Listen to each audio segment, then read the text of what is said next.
ntashwe ngo byashe muratangara mu biki iki kintu cyose wari muze mure induru njyashaka yampaye pasi turabirya wenyine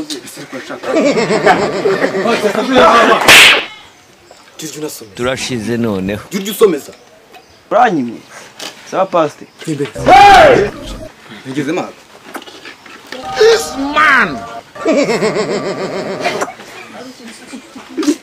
ugeze ntabwo ugeze maga iyi ntabwo ari inda iyi ni indogano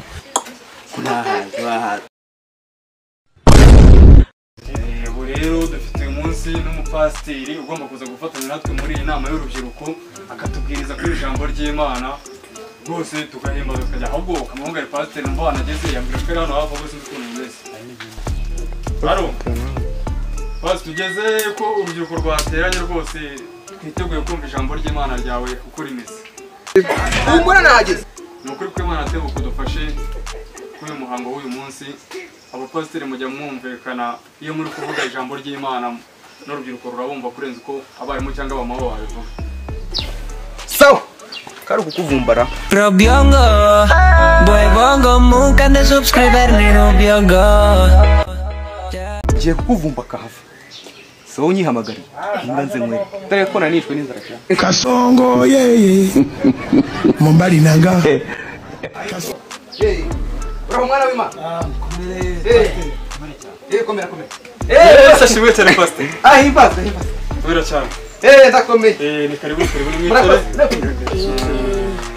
namwe nkuko mubibona rero pastor arahageze twageraga ngo twitegure mutuze twumve agasekero upfundikiye hariya mu ijambo ry'Imana hariya muri Bibiliya yiwe noneho akatugezaho turi uko bimeze pastor ni karibu ni karibu twese twekaye murakoze ngiye kubagezaho ijambo ry'Imana nkuko Imana yanumye nkuko Imana yanumye hari umucuti yanjye yampuje n'uyu mugabo imbwira yuko hari ikirori cyo pasiteri bavuze pasiteri nkamwe inama z'Imana Imana yabanumyeho kubabwira ibyayo ntaje kubagezaho rwose haleluya amen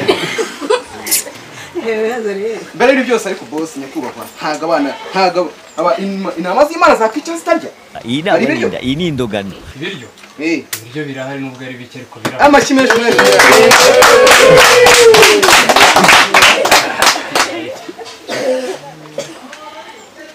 tugiye kwiga ijambo ry'Imana Yesaya harya umurongo n'uwakanga ni wa karindwi Ramu ya karindwi ndakeka ari ya gatanu ni ya gatanu basi naguze umurongo ndawuzi nagira ngo numve ko umwana uyu mwana yarafashe harya ni kanga wow ndi harya ni twize nanjye nahawe nagize so muri ni Yeremiya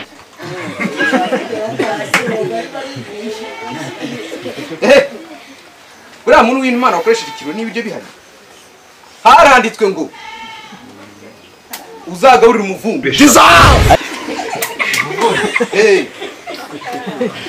ariko mbere y'ibyo byose urumva neza umuntu watumwe uzamuhe duke kuko abava iwabo yahaze kuko uwihuruje ni wowe ufite inzara uzapatirigisha ariko ntuzamurutisha umupasiteri pasiteri wasohoye umwuka kandi agomba kurya byinshi nawe watetse mivero wagereza ukamuha igice cya mivero ukabagabanya ikindi gice haleluya amen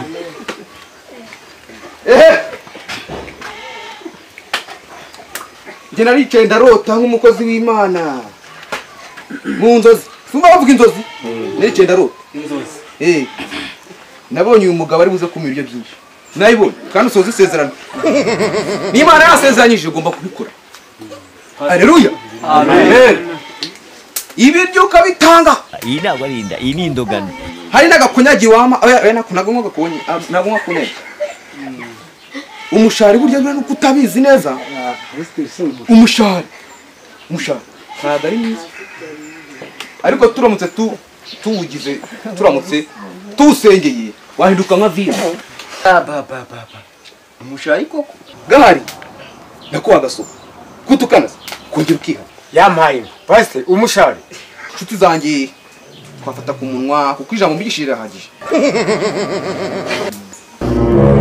Akabazo k'amatsiko. Yesu yapfuye rya.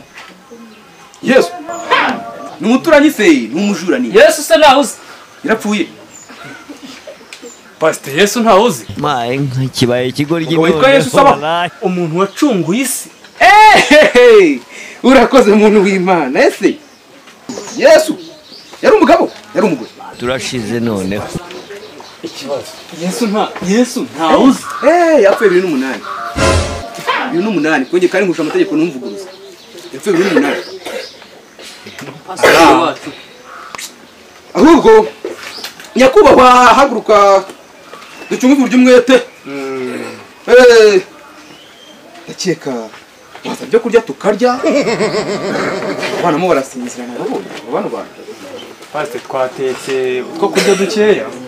Ariko nubwo ari dukeya Yesu yaravuze ngo tube duke dusangire na bagenzi bawe. Dore agasafuriya tugafite hano hirya ko twatetsemo wasa tukabanza tukakakwereka. Reka reka. Nge naje mvuga yuko ngomba kurya nkaha ntabyo kunsondera. Iyi ntabwo ari inda, iyi ni indogano. Tukwereka ifunguro twageneye abo bavandimwe bari aha ngaha. Nge se ntago ndi umuntu. Nawe urimo. Nagero ndikarakasa nzi ko n'uburyo nkaha barakubeshya. Uwo singe. Hako ngere gutumbwira ngo naje ndavuga ijambo ry'Imana nkigisha abantu umwuka wasohotse nakukana yisigaranye.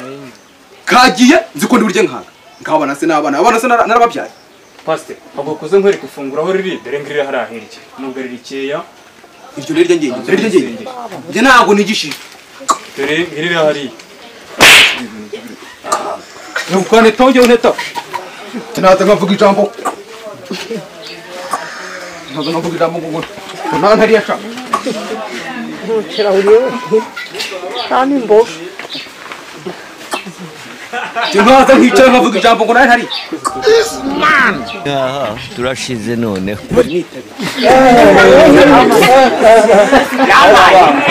Muratangara mu biki? Iki kintu cyose wari muze murebe. Induru njashaka. Yampaye. Pastor turabirya wenyine. Natumiye pastor, natumiye umunyenda gusa pe. Pastor wampereho byibuze n'abana utwo kurya dukeya nabo bagasamuraho bakora uko bimeze. Amaye uramenye ako kantu ni kabi. Abana se hano rubona byaye. Stefano wanjye se. Ganga kari nkakihe. Basi.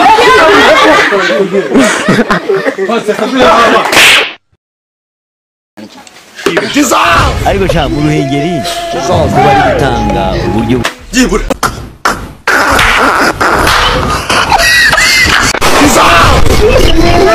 Jurju someza. Branyimye. Sawa pastor. Imbere. Ngeze maga.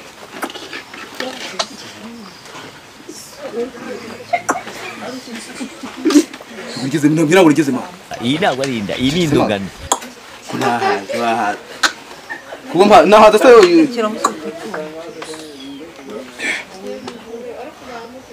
ko mu ndaba nabari. Uyu mukata so atetse butura muginga. Sapa tushiriye n'abana. Nge nyine. Uyu nameneka. Nge niba nje nundi munsi ahantu ugiye kuvumba.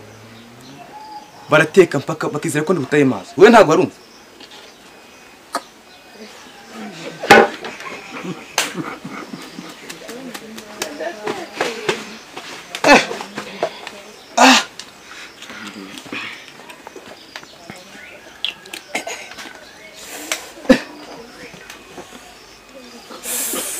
Bantu b'Imana rero ndabona muri kuyana nabi.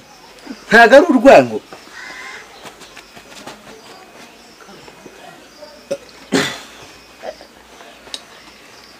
Imana ibarinde. Ko mutavuga? Imana ibarinde. Yego pastor urakoze. Mwavyibye.